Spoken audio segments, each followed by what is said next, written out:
If you're a diehard baseball fan, you've probably been following along with MLB's top 10 right now lists throughout the offseason. If you haven't seen them yet, then don't. Honestly, just spare yourself, because if you look at some of those lists, you're going to either, at the very least, scratch your head, and at the very worst, rage punch your computer. It almost seems like engagement farming here in some of these players that they're putting on these lists, but whatever. You do you, MLB. So I'm going to come up with a better list. Here's the top 10 right now, first baseman for fantasy baseball in 2024. And spoiler alert, I'll just promise you right now, Brandon Belt is not on there. If you can't wait for draft season, guess what? You don't have to. Join Underdog Fantasy and you can draft right now for MLB Best Ball for the 2024 season. They've got some new contests that just opened up. Check them out right now. If you sign up and use promo code Endgame, you get a 100% deposit match for your first $100 that you put into your account. Try Underdog Fantasy today. There's definitely no surprise at number one.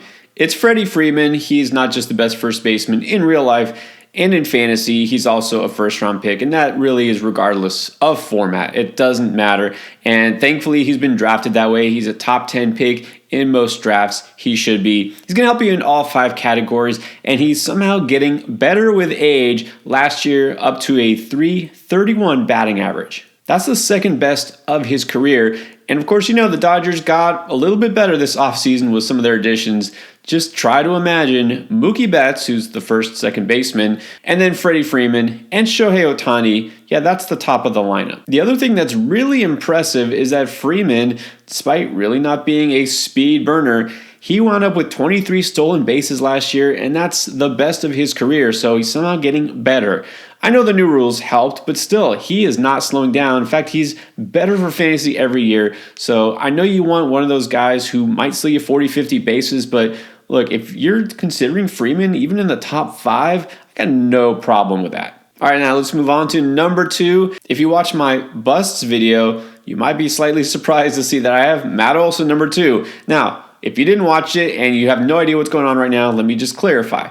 I like Matt Olson. I think he's the number 2 first baseman in fantasy. I just don't like his ADP because I don't like to overpay for last year's stats. So let's get a realistic baseline of what to expect this year. I know last year he led the league with 54 home runs and was a complete monster. But realistically, look at his ATC projections, which if you don't know what that is, you can go to Fangraphs and see ATC. These are objectively the best set of projections in the industry created by Ariel Cohen. And so ATC projections has Olsen for a very fair and very realistic 41 home runs and 115 RBIs. That would still be the second highest home run total of his career, last year being his best, of course. That still makes him a very high draft pick. That still makes him a stud and probably the second best fantasy first baseman.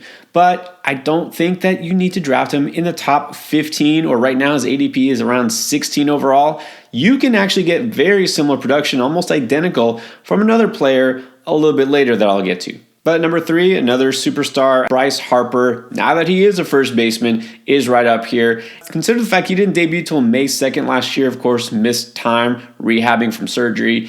Didn't play in 36 games, but still wound up with superb numbers. Despite a slow start in the power department, wound up with 21 home runs, 72 RBIs, but even better, he slashed .293, .401, .499. His plate discipline was still superb, and if you figure out that he's going to be healthy this entire season, a little less wear and tear on his body now that he's going to be a corner infielder instead of an outfielder, fully healthy, that's important. He's going to be a monster. The power will rebound over the course of a full season. Wouldn't surprise me to see that he winds up maybe as the number 2 overall fantasy second baseman. But again, at this point, no questions about Harper. Now at number 4, here's where it starts to get interesting. There are a lot of different opinions on Vladimir Guerrero Jr. and what to do with him, because a lot of people were let down last year, thought he would finally bust out and be a superstar. Instead, it was a step backwards. So what are we going to see this year? I've already touched on this in a couple of videos when I talk about ADP fallers. And so Vlad right now at a fair price, if you will, going around pick 30-something, almost pick 40, I'll take it. Under the hood, his StatCast numbers were still elite. Somebody who can rebound in the power department, somebody who still will hit for average, going to be one of the best hitters in the league, period. I promise that. Now, in the actual MLB right now list, he drops down a bit, number 7 overall, which makes sense because in real life, his defense is not very good. Fielding run value, according to StatCast, of -10. I don't think he's going to win any gold gloves, not quite the fielder that his father was, but I actually think he could wind up being just as good of a hitter. Now, at number 5, finally we see the polar bear. Pete Alonso is here. Now, remember earlier I said you can get Matt Olson-like numbers later on. Here it is. Remember when Pete Alonso went over 50 home runs, won the home run derby, and people thought he was going to be the next Babe Ruth? Okay, not quite, but this is an exact comp of what I'm talking about. Just because a guy's a monster season doesn't mean he repeats. Pete Alonso's still one of the best power hitters in the majors, sure, but you don't have to get him in the first or second round. And you can get almost identical numbers of Olsen with Alonso at a slightly later pick. So ATC projections, I mentioned earlier, for Alonso, 42 home runs, 113 RBIs. That's a 1 homer difference from Olsen and 2 RBIs difference. And as far as batting average, okay, Alonso slightly lower. They're projecting him for 249 instead of 269. That's not a huge difference, but talking about ADP, getting a guy a full round later, that does make a difference because you can still get another stud player, maybe an ace, a guy like Spencer Strider early in the second round instead of getting Olsen, and then you get similar power numbers from Alonso later. I just like that strategy of waiting a little bit longer for a guy who's producing almost the same. Then number 6, I got another guy who's been an ADP faller. Talked about him also in that video. It's Paul Goldschmidt. Maybe I'm too optimistic on a guy who's just been a consistent fantasy producer for years. Look, the Cardinals, it was a total down season across the board. That had maybe a little something to do with it. Are they going to be significantly better this year? I don't know because their lineup kind of looks the same as what they had last year. Goldie isn't going to steal 20 bases anymore like he used to, but he'll get you double digits, and that's something that guys like Alonso, Olsen, and Vlad aren't doing. And look, he's still hitting the ball hard, and 94th percentile hard hit rate last year. And so while I can't promise 30-plus home runs, I think it'll be at least 25. He'll get close. But the main appeal here for fantasy is, again, he's helping you across the board. Maybe not as high end as some of those other players, but you're getting him much later. His ADP right now is in the 70s. Now at number 7, here's the true wild card. MLB didn't even have him ranked either first base or center field, and he can play both. Cody Bellinger. Now, maybe this partly has to do with, well, where does he play? Because as of right now, still don't know, is he coming back to the Cubs? Or is he going to wind up going somewhere else in free agency? He's still waiting for that big payday.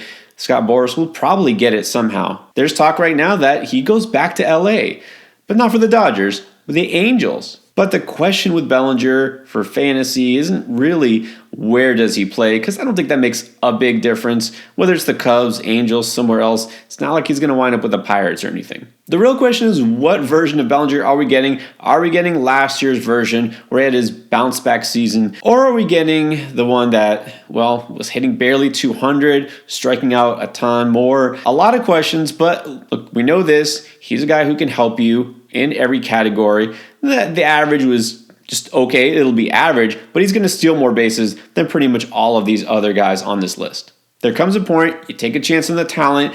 I think this is fair for him because there's a couple of other guys after him that I'm going to talk about that are still good, have potential, but also have question marks. Which brings me to number 8. I'm going to go with Tristan Casas for the Boston Red Sox. Just 1 full year in the majors. It was enough to show me what I was looking for. This guy was a stud prospect. Very slow start to his career last year. And then once he got going, it all clicked. If you look just at the second half, he was one of the better slugging first basemen across the league. I'm going to keep talking about him and this Red Sox lineup. A lot of great values in fantasy this year. Casas is going to be one of my favorites. You're going to wait on first base, then he's one to wait for because he legit has 30-plus home run upside, and I think that he's going to get everyday playing time going forward. We're not going to see him sit against lefties. He's got great plate discipline, and he's going to hit the heart of that order. Number 9 right now for fantasy first base rankings, I got to put Yandy Diaz up there. Now, on MLB's list, he's number 5, a little bit higher because when we consider some things that aren't quite as important in fantasy, this is a player who has, again, great plate discipline, walks a ton, doesn't strike out much.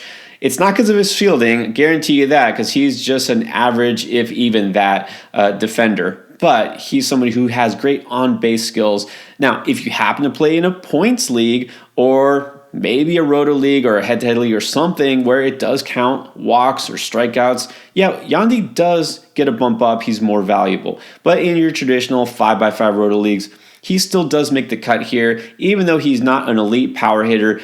The average, and again, you can find some home runs here and there. It's a little bit more replaceable stat than batting average. Batting average, really, you need a guy who's going to play most of the season, going to continually get on base at a high clip, and Yandy can do that. Projected for a 298 average this year. If anything, that seems really low considering he batted 330 a year ago. But the year before that, it was 296. We've got to be realistic. He was probably going to regress a little bit, and so 298 is totally fair. But again, you're going for a 300-plus batting average. That is valuable, even if the home runs are 20-ish or less. The power's always been there for Yandy.